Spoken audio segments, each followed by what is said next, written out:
আগের দুই ম্যাচে দুর্দান্ত পারফরমেন্স করেন, তবে গোল অ্যাসিস্ট পাচ্ছিলেন না। এবার সেই আক্ষেপ পূরণ করেন একদিনে। সর্বশেষ ম্যাচে তুলে নেন গোল ও অ্যাসিস্ট, সেটিও আবার ইউরোপা লিগের ম্যাচে ইপিএল এর ক্লাবের বিপক্ষে। ব্রাজিলিয়ান উইঙ্গার অ্যান্থনি এই মুহূর্তে দলে ফেরার লড়াই এগিয়ে আছেন রদ্রিগোর চেয়ে। অ্যান্থনির পারফরমেন্স ও তার দলে ফেরার সম্ভাবনা নিয়ে বিস্তারিত থাকছে প্রতিবেদন।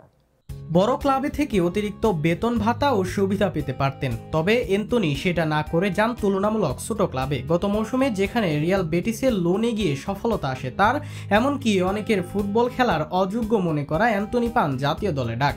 এরপর লোন থেকে ফিরে ম্যানচেস্টার ইউনাইটেডে যান, কিন্তু অ্যান্থনির মন পড়েছিল বেটিসেই। পরবর্তীতে স্থায়ীভাবে যোগ দেন এই ক্লাবটিতে। যোগ দিয়ে প্রথম দুই ম্যাচে দুর্দান্ত পারফরমেন্স করেন। লা লিগায় গোল অ্যাসিস্ট না করেও প্রথম দুই ম্যাচে তার রেটিং ছিল 7.8। তবে তাতে যেন মন ভরছিল না ভক্তদের আক্ষেপ পূরণ করতে মাত্র এক ম্যাচে নিলেন অ্যান্থনি।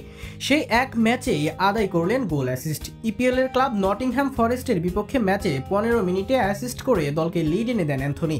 ডান দিক থেকে ডিফেন্ডারকে ড্রিবলিং করে দারুণ দক্ষতায় খুঁজে নেন ডিবক্সে ফাঁকায় থাকা স্ট্রাইকার বাকাম্বুকে। অ্যান্থনির চমৎকার পাসে গোল করতে ভুল করেনি কঙ্গোর স্ট্রাইকার। এরপর 2 গোল হজম করে পিছিয়ে পড়া রিয়াল বেটিস। সেখান থেকে দলকে সমতায় ফেরান অ্যান্থনি। 84 মিনিটে তার গোলে ড্র করে রিয়াল বেটিস। হার্নান্দেজের পাস থেকে বল পেয়ে ডান দিক থেকে তাকে ক্রস দেন স্পেনের মিডফিল্ডার মার্ক রোকা। সেই ক্রস থেকে বল পেয়ে ঠান্ডা মাথায় ফিনিশিংয়ে বল জালে জড়ান অ্যান্থনি। গোল অ্যাসিস্ট ছাড়াও এই ম্যাচে মোট 2 বার চান্স ক্রিয়েট, 6 বার সফল ড্রিবলিং, 100% হারে, 2টা অ্যাকুরেট লং বল, 3 বার সফল ট্যাকেল করেন। এছাড়া ডুয়েলস জয় করেন মোট 14 বার। এমনকি ডিফেন্সে 3 বার ট্যাকেল ও 6 বার করেন রিকভারি। আগের দুই ম্যাচেই মোট 10টা শট করেন অ্যান্থনি, 4টা করেন অন টার্গেট শট। দুই ম্যাচে 5 বার চান্স ক্রিয়েট ও 4 বার করেন সফল ড্রিবলিং, 3 বার সফল ট্যাকেল করেন ও 12 বার জয় করেন ডুয়েলস। সফল ক্রসও দেন একবার। রিয়াল বেটিস দলে এই মুহূর্তে অন্যতম impactful performer Anthony. Right winger হিসেবে বা অ্যাটাকিং মিডফিল্ডার হিসেবেও খেলতে পারেন তিনি।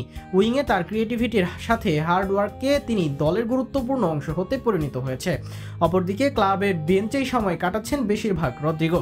এই মৌসুমে নেই গোল অ্যাসিস্ট। আগামী দিনে তাই কার্লোর চোখে যে পুরনো শিষ্য রদ্রিগোর চেয়ে অ্যান্থনি এগিয়ে থাকবে তাতে কোনো সন্দেহ নেই।